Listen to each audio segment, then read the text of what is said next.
नमस्कार दोस्तों, राधे राधे। जन्माष्टमी की हार्दिक शुभकामनाएं। हिंदू धर्म में भाद्रपद मास के कृष्ण पक्ष की अष्टमी तिथि के दिन कृष्ण जन्माष्टमी का पर्व हर्षोल्लास के साथ मनाया जाता है। इस दिन भगवान श्री कृष्ण ने जन्म लिया था।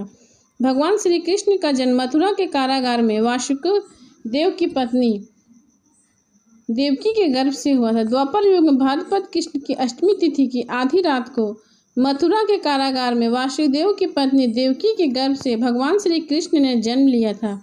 श्री कृष्ण भगवान ने बुधवार को रोहिणी नक्षत्र में जन्म लिया था। अष्टमी तिथि को रात्रि काल अवतार लेने का प्रमुख कारण उनका चंद्रवंशी होना बताया गया है। श्री कृष्ण चंद्रवंशी, चंद्रदेव उनके पूर्वज और बुध चंद्रमा के पुत्र हैं। इसी कारण से चंद्रवंश के पुत्रवत जन्म लेने के लिए कृष्ण ने बुधवार का दिन चुना। भगवान कृष्ण ने माता देवकी के 8वें संतान के रूप में जन्म लिया था।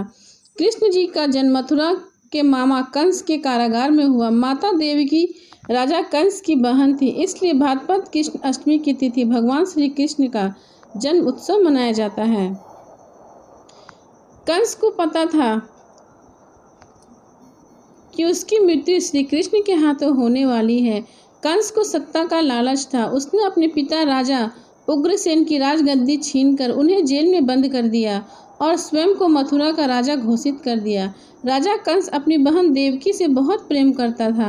उन्होंने अपनी बहन का विवाह वासुदेव से कराया, लेकिन जब देवकी को विदा कर रहा था तभी एक आकाशवाणी हुई कि देवकी का 8वां पुत्र कंस तेरे मौत का कारण बनेगा। यह सुनकर कंस डर गया।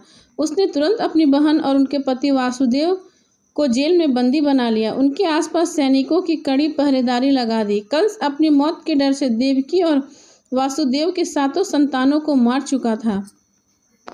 भाद्रपद मास के कृष्ण पक्ष की अष्टमी तिथि को रोहिणी नक्षत्र के दिन बुधवार की अंधेरी रात में भगवान कृष्ण ने देवकी के 8वें संतान के रूप में जन्म लिया। श्री कृष्ण के जन्म लेते ही कोठरी प्रकाशमय हो गई। तब तक आकाशवाणी हुई, विष्णु जी ने कृष्ण जी के अवतार में देवकी के कोख में से जन्म लिया। उन्हें गोकुल में बाबा नंद के पास छोड़ आए और उनके घर एक कन्या जन्मी है, उसे मथुरा लाकर कंस को सौंप दे। भगवान विष्णु के आदेश से वासुदेव जी भगवान कृष्ण को सूप में अपने सिर पर रखकर नंद जी के घर की ओर चल दिए। भगवान विष्णु की माया से सभी पहरेदार सो गए। कारागार के दरवाजे खुल गए। आकाशवाणी सुनते ही वासुदेव के हाथों से हथकड़ी खुल गई। वासुदेव जी ने सूप में बाल गोपाल को रखकर सिर पर रख लिया और गोकुल की ओर चल पड़े। वासुदेव ने भगवान कृष्ण को लेकर नंद जी के यहाँ सकुशल पहुँच गए और वहाँ उनकी नवजात कन्या को लेकर वापस आ गए। जब कंस को देवकी के 8वें संतान के जन्म की सूचना मिली तो वह तत्काल कारागार में आया और उसने उस कन्या को छीनकर पृथ्वी पर पटकना चाहा, लेकिन वह कन्या उसके हाथ से निकलकर आसमान में चली गई। फिर कन्या ने कहा, हे मूर्ख कंस, तुझे मारने वाला जन्म ले चुका है और वह वृंदावन पहुंच चुका है। वह कन्या और कोई नहीं, स्वयं योग माया थी।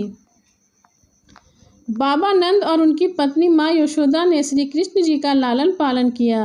राजा कंस ने कृष्ण जी का पता लगाकर उन्हें मारने की बहुत कोशिश की, लेकिन कंस की सारी कोशिशें विफल हुई और कृष्ण जी को कोई मार नहीं सका। अंत में श्री कृष्ण ने कंस का वध किया। राजा उग्रसेन ने फिर मथुरा में राजगद्दी पाई। इस तरह से जन्माष्टमी के दिन यह कथा पढ़ी जाती है और सुनाई जाती है। भगवान श्री कृष्ण जन्माष्टमी के दिन व्रत रखने से संपूर्ण इच्छाओं की पूर्ति होती है। इस दिन विधि पूर्वक यशोदा नंदन की पूजा करके सुख समृद्धि का आशीर्वाद मांगा जाता है। वही दिन जिन दंपतियों के संतान की इच्छा, उन्हें जन्माष्टमी के दिन लड्डू गोपाल की उपासना करनी चाहिए। धर्मशास्त्र के अनुसार इस वर्ष विशेष ग्रह नक्षत्र में होने की वजह से जन्माष्टमी को काफी शुभ माना जा रहा है। साधना करने के लिए श्री कृष्ण के भक्तों के लिए यह बहुत महत्वपूर्ण समय है। वैसे तो हर जन्माष्टमी शुभ होती है और श्री कृष्ण भक्तों के सारे दुख हर लेते हैं, लेकिन अगर आप विशेष काल में नक्षत्र में भजन कीर्तन तथा श्री कृष्ण कथा की लीला अमृत पाठ करते हैं तो इससे भगवान श्री कृष्ण प्रसन्न होते हैं और मनोवांछित फल का आशीर्वाद देते हैं। प्रेम से बोलिए यशोदा नंदन की जय, कृष्ण भगवान की जय।